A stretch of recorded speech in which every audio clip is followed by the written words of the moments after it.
jour sur France Culture, j'écoutais une émission sur les partis politiques, le renouveau des partis politiques en Allemagne, en Italie, en Espagne, etc. Et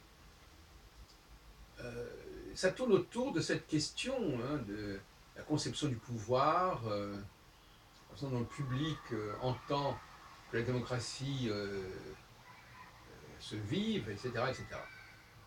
Et tout ça, m'interpelle au cœur même de mon travail sur la psychologie. Hein. Et force est de constater que la pensée politique, les penseurs, philosophie politique, n'ont pas intégré pleinement la question des cycles, même si on voit chez Aristote, je crois, l'idée d'une succession des régimes politiques ou d'une évolution des régimes politiques, de la démocratie vers la démagogie, etc., de l'aristocratie vers l'oligarchie. Il y a une certaine idée de l'évolution des régimes. Mais globalement, en ce XXIe siècle, qui a pourtant été précédé par des décennies d'études en sciences sociales, en sciences politiques, on est quand même très très dépourvu concernant la cyclicité dans le domaine politique.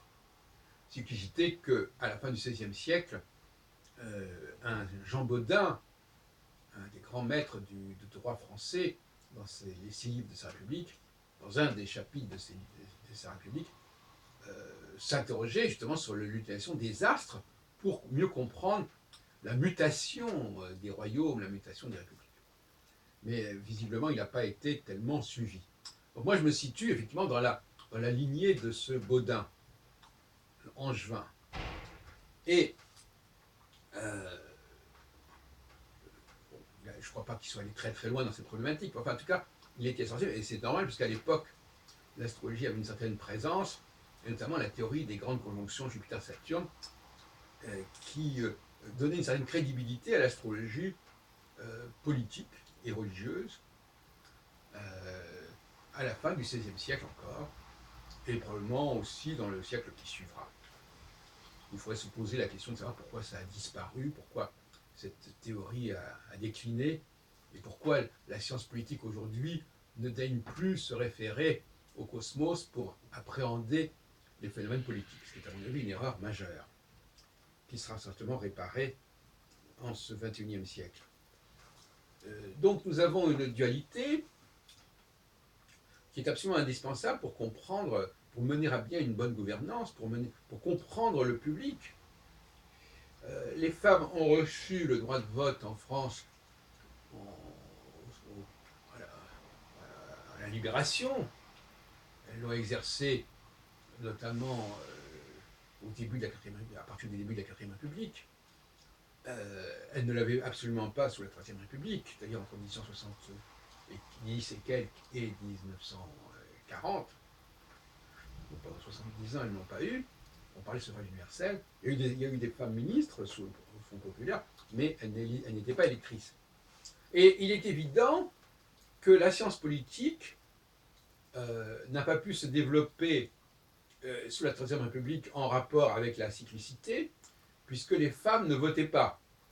Or, si on admet dans mon raisonnement que les femmes sont les marqueurs de la cyclicité, elles ne peuvent être appréhendées statistiquement et politiquement qu'à partir du moment où elles ont le droit de vote.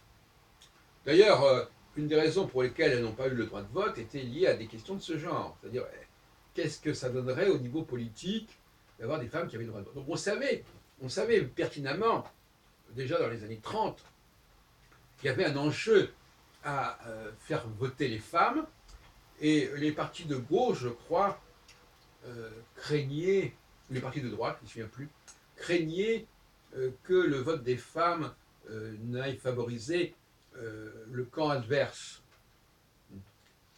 Finalement, bon, on est sorti de ce dilemme, mais en revanche, on n'a pas remis sur le tapis cette question du vote féminin, il me semblerait.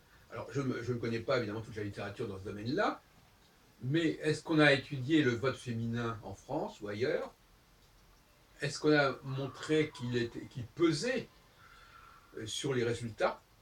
sur les tendances politiques, sur le... Bon, il ne s'agit pas, la question n'est pas de la parité entre députés hommes ou députés femmes, c'est pas ça le vrai débat. C'est le débat sur les valeurs, c'est pas le débat sur les personnes.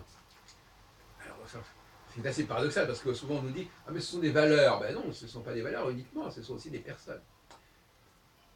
Ou alors ce sont. Voilà. Alors donc finalement, il faut savoir ce qu'on dit. Donc la question c'est s'il y a une cyclicité, comme je l'ai d'ailleurs développé ailleurs, qui fait qu'à certains moments les femmes